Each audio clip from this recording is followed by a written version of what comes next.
Hello everyone and welcome to Saturn Returns with me, Caggie Dunlop.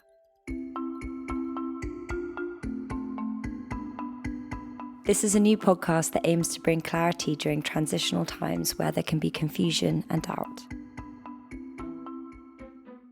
No matter how potentially alienating it feels to be that one non-drinker at a party when all your friends are saying, "Where's the old Caggie?" And you're like, "This is the real Caggie. Love me." That can be so painful. Hello everyone, I am speaking to you from my sitting room in London. You've just heard a clip from today's guest, who is called Ruby Warrington. Ruby has been a huge inspiration for me. She's an author, speaker, and her own podcast host. Through all of her work, her guiding mission is to help people engage with life on a deeper, more meaningful level, and I can really say that she's done that for me. We're so lucky that we're going to be meeting in person because Ruby isn't actually normally based here. She's based in New York, so it's a real treat for me to get to sit down and have her on my sofa in London and to have this very, very inspiring conversation.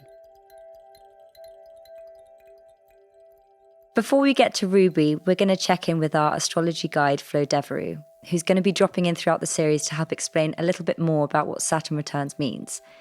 In our first episode, she explained how when Saturn comes back to the same position it was in at your time of birth, it prompts a period of reflection and transition to a more authentic way of living. So I wanted to know why Saturn in particular has this association with change and growth. If you see images of Saturn, he often has a sickle because Saturn cuts away what is no longer necessary. So like I said, Saturn is on the edge of our visible solar system. And so Saturn has this kind of, it holds things, it's a containing energy. And so Saturn rules boundaries and limits and is very much to do with the laws of nature. So a nice story about Saturn that relates to that is in Greek mythology, there's the period called the Golden Age, and that was when Saturn ruled. And it was a time when all the crops blossomed on time and the harvest came out at the right time, and people did die, but they died in their sleep. In antiquity, a lot of farmers would worship Saturn because Saturn knows how to regulate systems and divine timing. Do you know the myth of Uranus and Gaia? So this is like primordial mythological stuff. Before the gods that are more personified came along, you had Gaia, which was the earth goddess, and you had Uranus or Uranus, which is the sky god, and they were the mother and father of everything. And every night Uranus would come down and, depending on your interpretation, either having sex with Gaia or raping her. And she got really fed up with it. She had lots of children, and she went to all of her children and said, "I'm fed up with this. I don't want to be procreating anymore, and who's going to step up and kill their father?" And every god said no and was terrified of Uranus, this massive, awesome sky god, and Saturn said, I'll do it. So in that story, again, you can kind of see Saturn steps up and takes responsibility for things that other people don't want to. So in your chart, the position of Saturn really shows what area of life, where can you develop mastery? Through struggle, because Saturn teaches us like discipline, because it's all about limits and boundaries. There are laws of nature. And if you learn how to manage and navigate the laws of nature, you can become a master of something. I find the way Flo explains that really interesting because it obviously suggests that Saturn is all about discipline and owning up to things that are quite difficult and exercising our boundaries. If you have any questions for Flo, you can find her at Astrology for the Curious on Instagram, and you can find me at Caggie's World. Our guest today is Ruby Warrington. Now, at the top of the show, you would have heard a segment of our conversation, and I just want to say what an inspiring conversation it was to have. So Ruby's work became familiar for me when I heard her as a guest for Lacey Phillips' Expanded podcast. And I then sort of fell into her own podcast, which is called Sober Curious. And for me personally, my own sober journey has been huge. And it's been particularly prevalent during my Saturn returns, where I've made a massive, massive shift in my life. And so having her on this is just hugely expansive for me. And I've learned so much from her podcast, and I feel like I know her so much already. So it's really incredible to have her sitting here with me today. So I really hope you enjoy it. I hope you get something from it, and I hope it resonates with you. Hello. So you wouldn't know this, but you have been actually like a really pivotal person in my life over the last year, basically. Specifically, your podcast, Sober Curious, was something that's been incredibly expansive for me. So it's such an honour for me to be sitting in my sitting room with you, and actually quite strange, to be honest. Thank you. That's so lovely to hear. I always love to hear that work specifically, Sober Curious, of all the different things that I've done, is having a positive impact on people. Because obviously this podcast is about, once Saturn returns and how to navigate it. And I would have loved to have you on this, even if you had no anchoring in astrology, but you also do. So it's like you've got these two very important things. One is the astrology aspect, which we'll talk about, and then one is the sobriety. And for me personally, going through my own Saturn returns, this was such an important part of that journey. Stepping into adulthood and taking responsibility for stuff, which is really essentially what it's about. Yeah. So, I mean, there's just so much that I want to ask you about. But I guess to anyone that doesn't know your podcast or know exactly what Sober Curious means, even though it's pretty obvious in the title, would you just sort of explain to me what it is? Well, the podcast is an offshoot of a book, and it was a reflection of my own journey navigating my own relationship to alcohol for about 7 or 8 years before that. So it's been about 9 years now that I've been questioning and being and getting curious. That's literally what the title or that term refers to. To be sober curious is really to choose to question all the ways that alcohol impacts us, all the ways that we use alcohol individually and as a society, rather than just blindly going along with drinking culture. And I describe it as that, a dominant drinking culture, because in the UK and also in the US, it is absolutely the norm to drink. It's just what we do, and we do it pretty well, right? The English do. The English really do. And, I moved to New York 8 years ago. I'm from London originally, but New York as well is a very social town, and much of that is lubricated with alcohol in the same way. For me, I found myself questioning, hold on, how is this really making me feel? How much of the way that I'm drinking is actually exacerbating and contributing to the overall sense of anxiety and just kind of uneasiness that I'm feeling in my life? And that was where I was at. And it wasn't my Saturn return. It was just before my first Saturn square. Okay. Which we were kind of discussing. I don't want to get too technical. But this is something that you explained to me earlier, which I was unaware of, which is quite interesting for anyone that doesn't know, like I did. And is that your Saturn square is essentially that you go through mini. Kind of. So I'm going to break it down as simply as I can, and we might as well get this bit out of the way. So Saturn takes about 28 years to go around our whole chart. So we have our Saturn return, meaning it comes back to the same point as it is in our birth chart every 28 years. So every 7 years, Saturn will make an angle to our Saturn. So after 7 years, it's a Saturn square. And then 14 years, a Saturn opposition. 21, a square. 28, Saturn return. And then you go again, 35, Saturn square. 42, Saturn opposition. So you have these Saturn, you'll get little reminders of what Saturn is teaching you in this life every 7 years. You'll get little reminders, little knocks to get you back onto that path of maturity, back onto taking responsibility for your path, not expecting things to just miraculously sort themselves out. I think that will resonate for a lot of people, actually. That sort of 7 years. Well, if you even, it was kind of breaking it down a bit earlier. If we even think about how we develop as humans, age 7 is when we first start to gain real independence from our parents.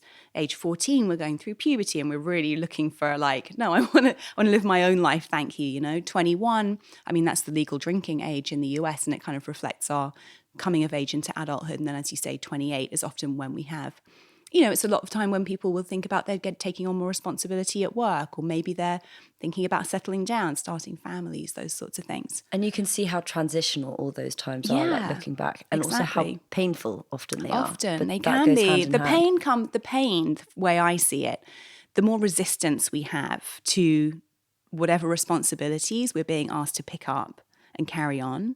The more resistance we have to that, the more painful it will be, right?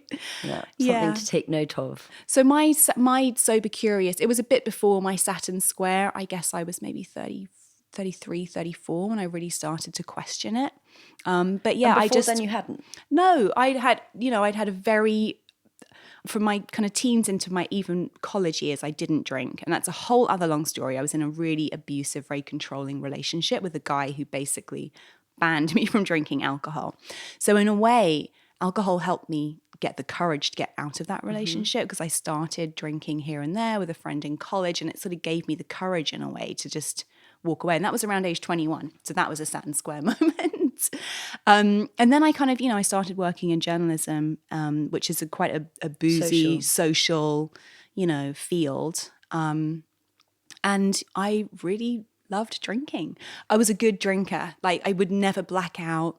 I never had nights where I forgot. I never, quote unquote, embarrassed myself. Like, it just, I never got sick. Like, I just didn't have any of those kind of problems with drinking. Yeah, of course I had hangovers, but by and large, it was just fun times. It coincided with me meeting who is my husband now, and he was a music and a club promoter, and so free drinks everywhere. It was kind of fab until it wasn't. So then when wasn't it? Well, it wasn't when, I worked my way up the kind of magazine ladder and landed a job at Sunday Times Style magazine. And I remember when I first got that job, it was really, it represented a lot of what I'd been working towards and what I wanted for myself career-wise. And I actually took an extended break from drinking when I first got the job, just because I knew I really wanted to have all my wits about me and I wanted to be really sharp. But once I kind of settled into it, it kind of crept in again. And when I say crept in, I mean I started using alcohol fairly heavily, but no more heavily than everybody else I knew. And when I look back at how much I was drinking and the way I was drinking and the way when I say we, my social group and we collectively drink, like, wow, problem drinking is normal drink, like, is so normalized. Alcohol abuse is how most of us actually use alcohol. But I would never drink more than 2 nights in a row. I'd never drink a bottle of wine at home on my own. I wouldn't even drink on my own. Like, all those kind of markers that we have as kind of like, oh, that's problem drinking. So I still never thought of it as problem drinking. The problem was my anxiety was through the roof. I couldn't sleep properly through the night. I'd wake up in the middle of the night pretty much every night, just like full of anxiety. I was often exhausted in the office and feeling quite tearful, not sleeping properly. And just really feeling quite depressed, even though I had on paper all of the things I'd been working so hard for. Nothing really felt meaningful to me. And I began to just draw a real link, or notice a real link between my drinking and my anxiety in particular. Would just go through the roof if I was hungover, like unbearably. And it takes quite a lot of time, because obviously if as you said, you didn't have like a problem with drinking or whatever, but once you start noticing that correlation between, okay, if I did a graph here and we showed like my anxiety and it normalizing and then me drinking and then it like spiking, but it takes a really long time for you to actually sit back and be like, this is undeniable now. Exactly. And I had a very similar experience, but it's funny because it is the social norm to sort of binge drink essentially. And problem drinking actually should just be like, is it affecting me in a negative way on a personal level? And I don't think people approach drinking in a personalized way. It's just like this one size fits all, like, this is what you do, you should be able to handle it, like, get a grip kind of thing. And they then think that the repercussions are about other stuff and numb it with another thing, like prescription drugs or whatever. But actually, like, maybe drinking isn't for everyone. And maybe, that's why I love what you're creating, because it's just a way of normalizing sobriety, which is bizarre that is such a niche thing, unless you've got such a problem. And it's really interesting, actually, because I've never heard you speak about your own journey and how actually it wasn't like that you were blacking out. Because, I mean, for me, it was definitely, I would always go to extremes. And so it was very problematic. And sometimes I wouldn't, but it was hard to know when that moment was, that sort of Russian roulette of like, that one drink too many and I've gone. And I used it as an escapism, which, again, I think a lot of people will relate to. But, the fact that it wasn't a problem for you and yet you still had these sort of pings and downloads that you're like, this isn't this isn't right for me, this isn't serving me. Yeah. And I think so many people will relate to that. And I think it's really important to start creating a community around people that, don't, and normalizing that. Because I even find when I say to people, I don't drink at the moment, or I don't really like the term sober, because people automatically think she's in recovery, or like she can't. It's a choice. It's a choice that we make. And I think that needs to be far more of an open dialogue.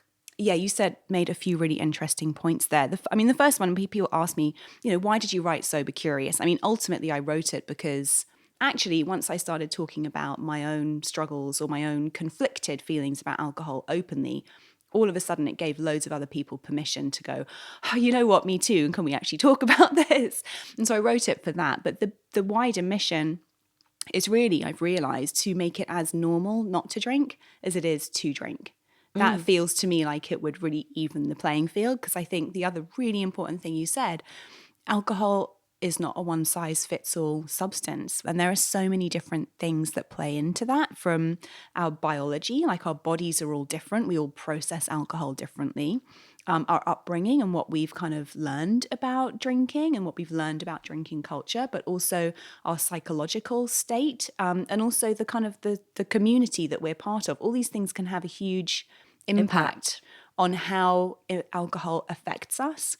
And yet we're all, like you say, expected to be able to drink, to have fun when we drink, to become more X, Y, or Z when we drink, more fun. Like, I'm sure you've heard that plenty of times. Oh, you're not drinking? Why are you being so boring? What? I'm boring. I'm boring, am I, if I don't have alcohol inside me, And again, going back to the idea of we've had this very black and white approach to sobriety and to drinking. It's either you're an alcoholic or you're a normal drinker.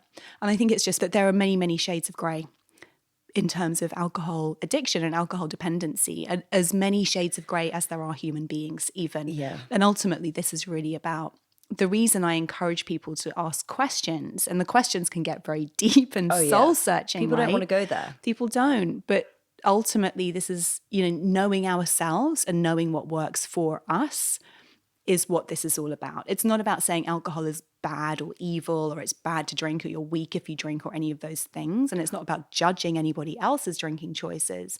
It's about helping each individual feel so empowered to be able to make the right choice for them. And to recognize their relationship with it. Because I think also, and you touched on it, it's like alcohol addiction and problem drinking. It's like, well, if I'm not, blacking out and damaging myself or whatever, therefore it's not an issue.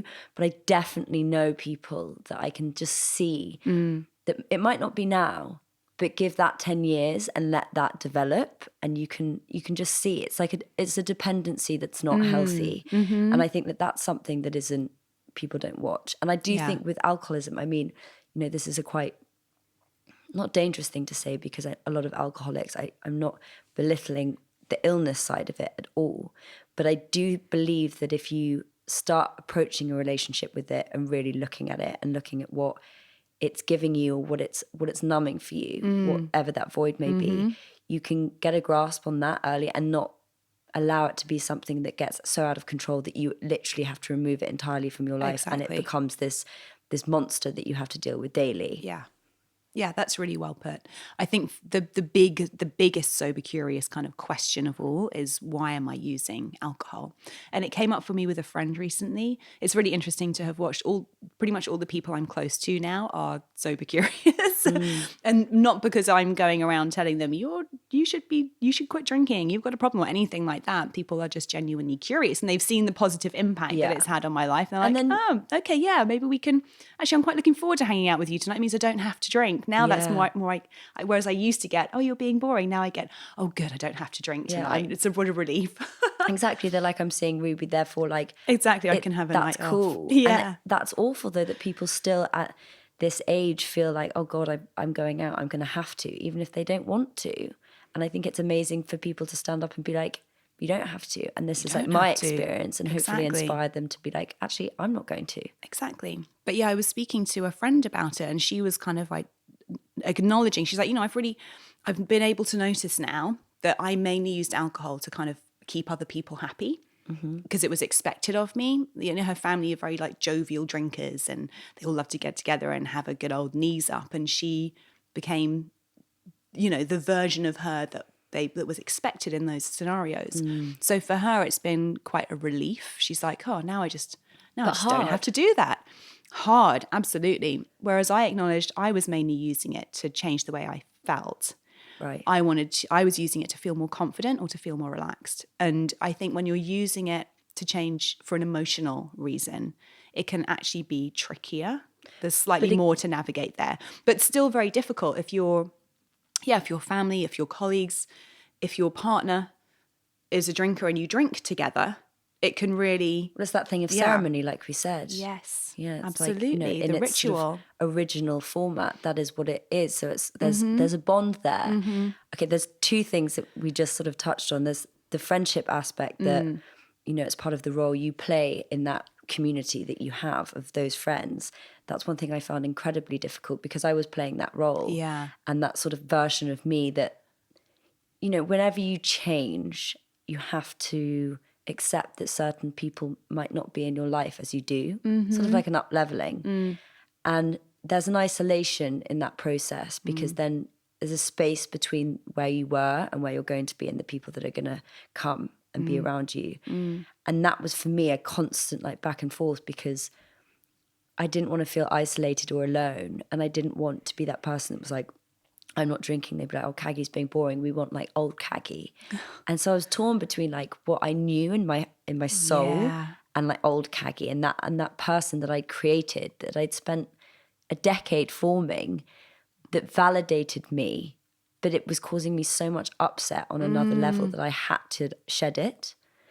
And there's that, you know, I think that people will totally relate to that. It's like friendships and how we bond over it. And also it's a thing of, well, if you're not drinking, you're highlighting that I am. And when they say you're being boring, it actually means like, I don't want you to be of sound mind and see me behaving this way. I want us both to sort of spiral together. And there is something bonding about that, even though it's negative. Yeah. It's like you kind of, I don't know, like fester in this demise a little bit of yourselves and behave like in your worst versions. And it's very strange. But then also something that you mentioned about how I think a lot of people will think, you know, how on earth would I date sober? And that is an incredibly challenging thing because even in my mind now, the prospect, I mean, I've just broken up with someone, the prospect of dating someone, but I am at a place now where I'm like, the right person won't mind. And it's not at all by any means that I would want someone sober. It's about their relationship with it and them being like, not needing me to drink to make themselves feel okay. Yeah. But it's also this thing of you feel like you're not partaking and you're not fully there if you're not drinking. And so I'm just curious how you got over that obstacle. Okay, I'm going to speak to the friendship piece first because I loved what you said. What you described was so eloquent and it's so challenging, that piece. I recently discovered a work of somebody called Toko Pa Turner, and she writes a lot about belonging and what it means to belong. But she talks about how inevitably we go through periods in our life, and this could coincide, this is quite a Saturn return sort of thing, actually. We go through periods in life when a period of self-imposed exile is necessary in order for us to find the truer version of ourselves and truer belonging with people who will accept us as we are, right? I think it was Mark Groves was talking about her and it just landed for me so much. It was like how we will sacrifice our authenticity to feel like we belong. Yes. And I know what that feels like so much. And it's so like many people will. We have these two, you know, extreme needs in us to be our authentic selves, but also to feel like we belong. And when they're at conflict with each other, we will sacrifice ourselves to belong. And alcohol eases the pain of that sacrifice. Alcohol makes it so much easier to cut, literally, if you think about even the phrase, to fit in order to fit in, we'll have to cut parts of ourselves off, you know, in order to fit into that mold or to play that role that you were talking about. And that's so painful on soul level. So alcohol eases the pain of that as well, of the fitting in, the pain of fitting in, right?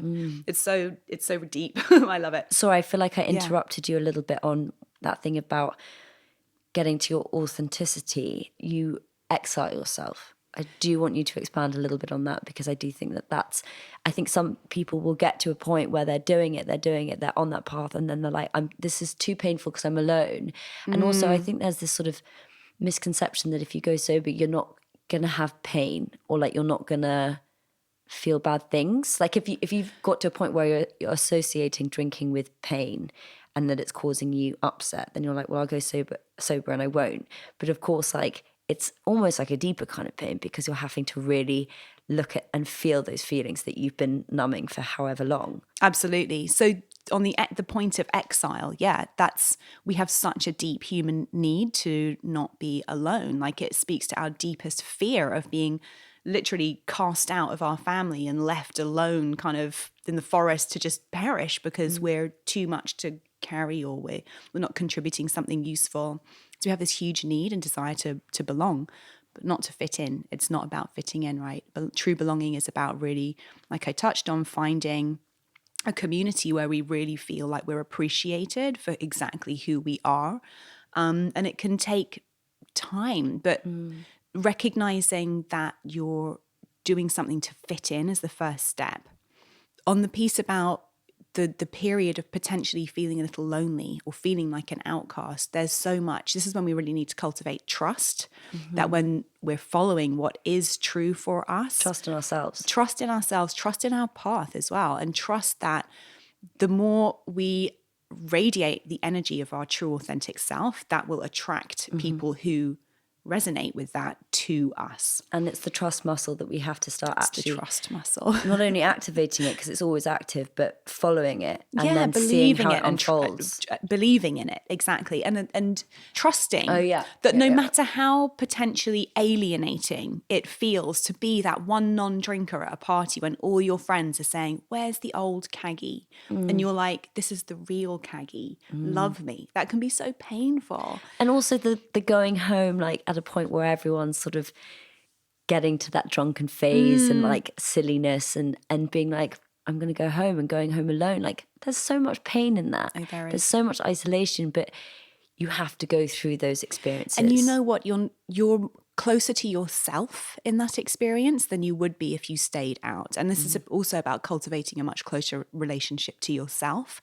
So you spoke about, the initially when you first quit drinking, if it's been a very heavy toxic physical load for you and you've been experiencing anxiety and horrible hangovers, then immediately, wow, I feel so great. And that kind of feeling can build over the first few months really of quitting drinking. But it dissipates and it normalizes. However, it becomes quite normal to feel that good. You sort of get an up level in your normal, and then you'll be asked to feel some of the deeper wounds that you may have been medicating with alcohol. The reason you don't feel like you fit in.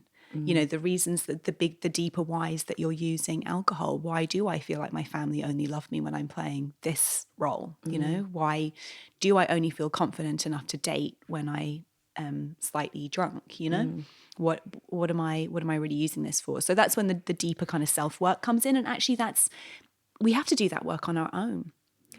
Ideally, if it gets, if it becomes very challenging, with the help of a therapist or even a coach or even an astrologer or a healer, who can help us navigate some of those deeper questions. Yeah. And from there, it really does become about trusting that the more you align with your real authentic self, the more people, like I said, who resonate with that will be drawn to you and will just cross your path. And they just do. I mean, yeah. Well, I guess that was my experience in LA that kind of started, and it was through my Saturn returns that I kind of was like, I'm making big changes. And for a moment there was a lot of isolation, and there still to a degree is.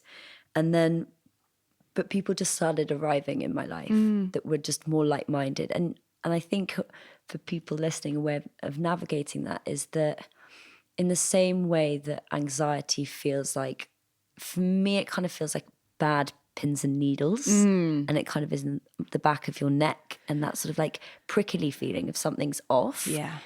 When you stop drinking as well, all those intuitive feelings get so much more intense to the point where they're undeniable, and you can no longer be like, oh, I feel this way because I'm hungover or because I'm drunk, which is just like confusing everything.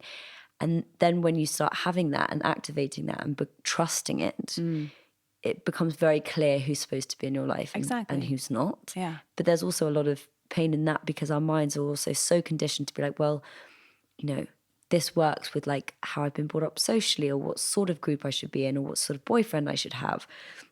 And your body can be telling you something totally different.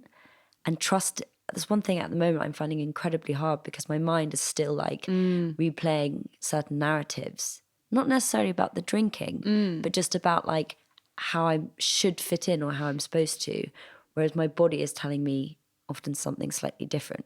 And again, that's a trust muscle of being like, It is. I'm going to follow this, even though there's no set path with it. Mm-hmm. But I'm just going to take each step and know that things will fall into place. And that's like a terrifying thing. Yeah, until you stop doing it. Our society doesn't work that way because actually makes us very powerful. Having this incredible intuitive instrument that we're embodying that's helping guide us towards decisions that are right for us, rather than make choices that make life easier for other people or mean that we fit into this neat little mold that can be marketed at really easily from certain companies. Do you know what I mean? It's like breaking out of that mold and thinking for ourselves is extremely empowering.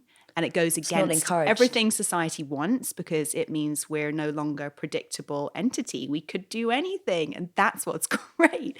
But it's also, we have to relearn how to trust it and find allies along the way who are also on the same path, which is, I think, why I've been so happy in a way that Sober Curious is. That term has really helped a lot of people, I think, who were on this path privately, going through this painfully, privately, alone, now feel they have permission to speak openly about it and start to find each other. Because it's the language of it that it's sober curious. It's not just like sober, because so many friends that I have that have come to me recently and they're like going through their own journey and they're not quite there because it takes a really long time. It really does, yeah.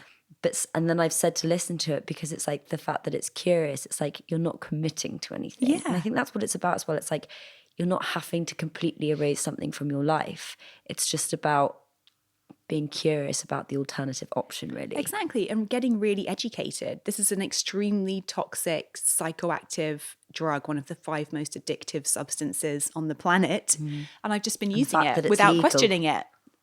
I mean, I'm definitely not pro-prohibition. If anything, I'm more on the side of all drugs should be legal. We should just have proper education about what they actually do.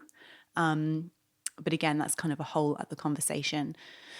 But yeah, really it's about let's get really educated, not only about these substances and how they impact us, but let's get really educated about what our body is telling us, what our emotional needs are, how to properly communicate with each other, what we need, etc. All the things that we're not taught in school, basically. Oh God, yeah. I want to touch on the dating thing though, because we skimmed over that and it's huge. And part of the reason I skim over it is because I haven't been on a date since like 1998 or 1999, which is when I met my husband. So you don't know what it's like to I don't. date sober. No, although I will tell you, even with my husband, we actually met 21 years ago last week.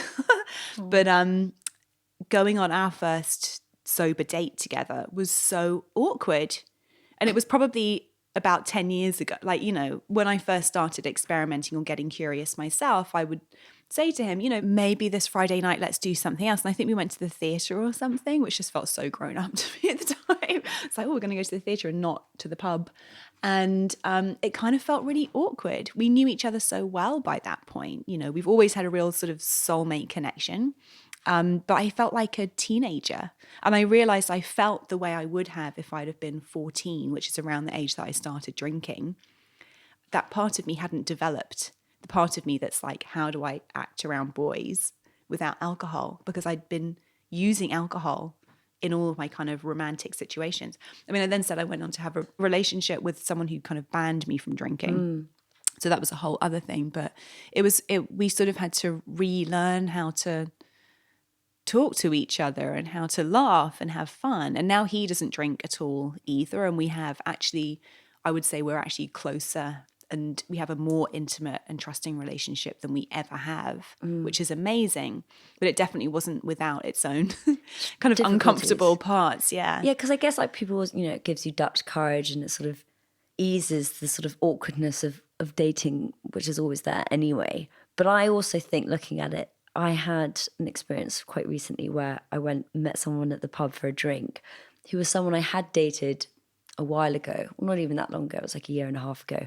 And at the time, a year and a half ago, I sort of was really, really into him. And automatically what would happen with me is like I wouldn't be drinking, and then I'd meet someone romantically and everything would go out the window. I would just behave exactly how they did because I wanted to fit in with them. I wanted them to like me. And it was insane how I could literally go for like months not drinking, and then suddenly I was back to my old ways immediately.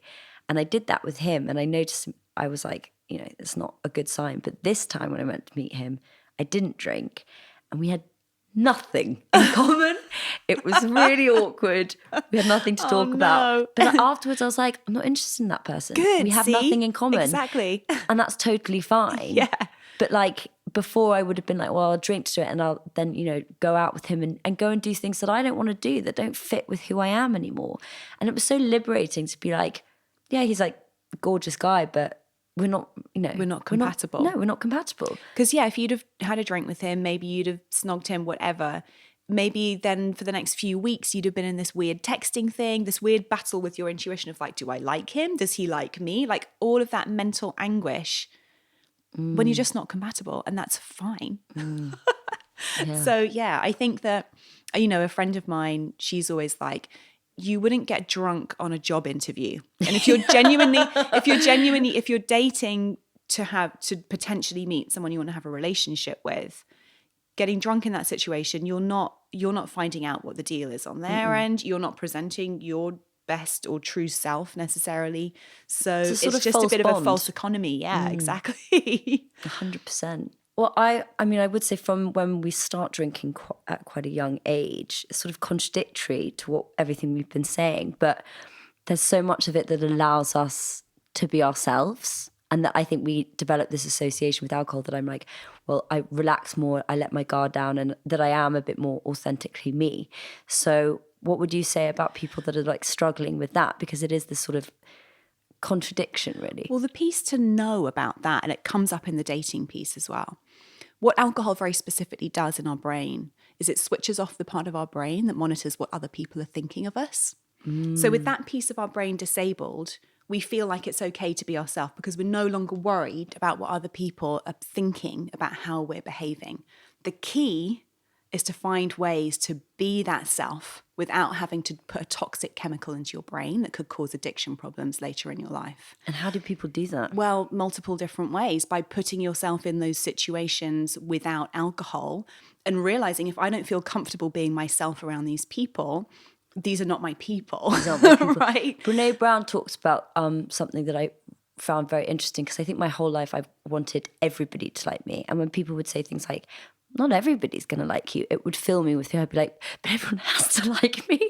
And I think a lot of people will relate to that. But she says, she was like, who is your everybody?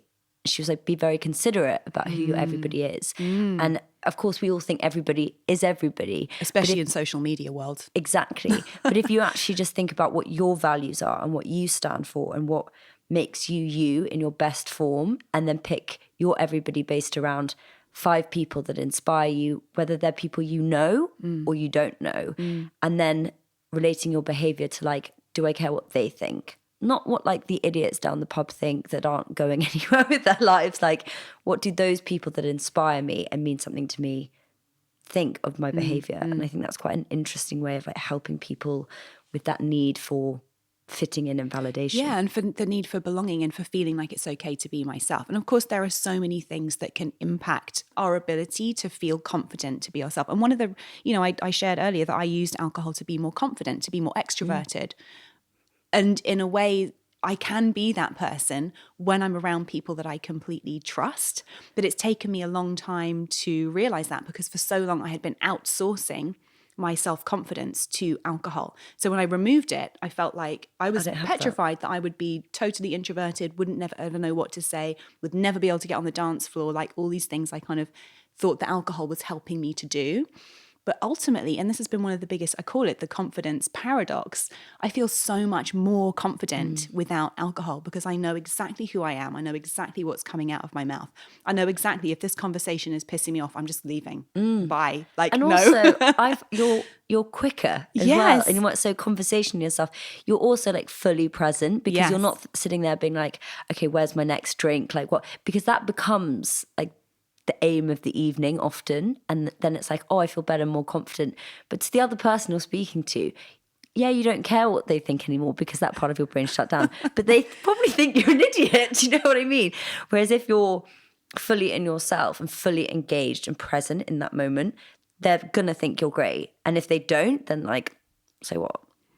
Exactly. So what? And this is why I love astrology. I do a talk actually on the astrology of addiction, which is so niche, but so interesting. And it's kind of where my two worlds collide in a way.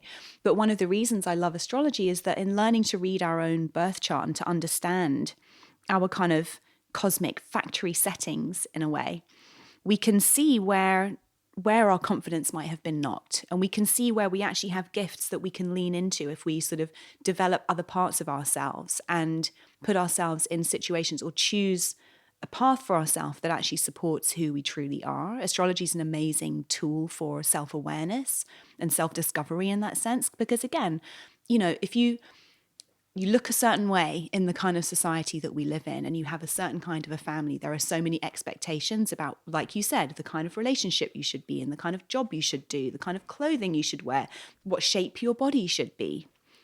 Having all those expectations placed on us is ultimately what kills our confidence, and it's ultimately what prevents us from feeling like it's okay to be our true self. And so being able to really acknowledge what all of that conditioning is and who we are on a soul level underneath what we look like, underneath the circumstances that we were born into, etc. Connecting to that in whatever ways we can through meditation, yoga, yes, of course, but also through dance and also through amazing conversations and also through therapy and all of these different things. Ultimately, the goal, I don't really like thinking about goals because I think everything is kind of circular and just an ongoing exploration. But ultimately, this is about a path of really getting okay, like really, really okay with saying no to what doesn't serve us and pursuing what truly does. And I think astrology does give this sort of beautiful guidance that you can sort of take and leave whatever parts of it you want, but in a space that otherwise can feel a little bit unknown. Yeah, the intuitive path is an unknown path. There is, like, the answer is unfolding in front of us. And we have to, again, it's that trust thing, like, am I trusting what feels right? Okay. We can only feel what feels right when we're clear and present as well, you know? And also that just even speaking to people and them saying you're going through this part of life or like this is happening because of this, like some people might be listening and thinking, oh, it's utter rubbish, but actually that gives you a bit more like, okay, this is happening because of this, rather than it just being chaotic. And I think that's why there's such an attraction towards this world at the moment more than ever. It's kind of booming. Absolutely. And I think people are looking for something that's like a bit more mystical that they can still find purpose in. Well, I think people are looking for perspective, and that's what I love. Astrology allows you to kind of zoom out from whatever kind of chaos or difficulty or challenge you may be experiencing and sort of get a bird's eye view and just be like, okay, this is part of a much bigger picture.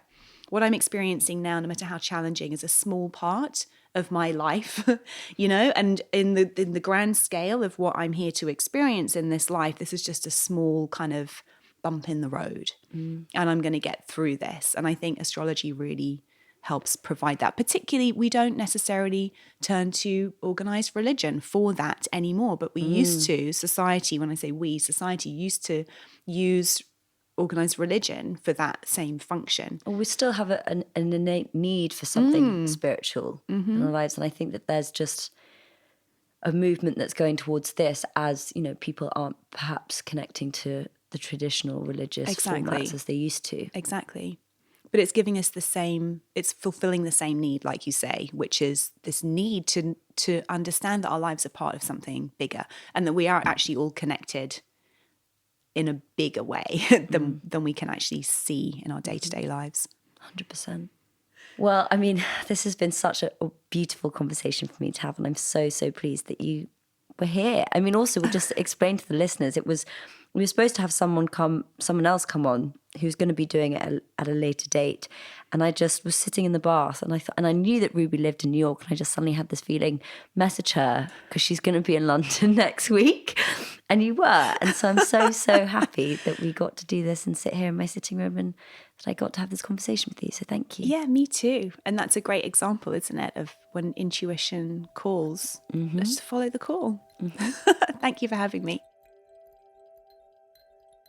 So Ruby has just left, and we had such a deep and beautiful conversation. And it's strange, actually, because podcasts, when you've been listening to them for so long, you really do feel like you know someone on a deep and personal level, even though we'd never met before.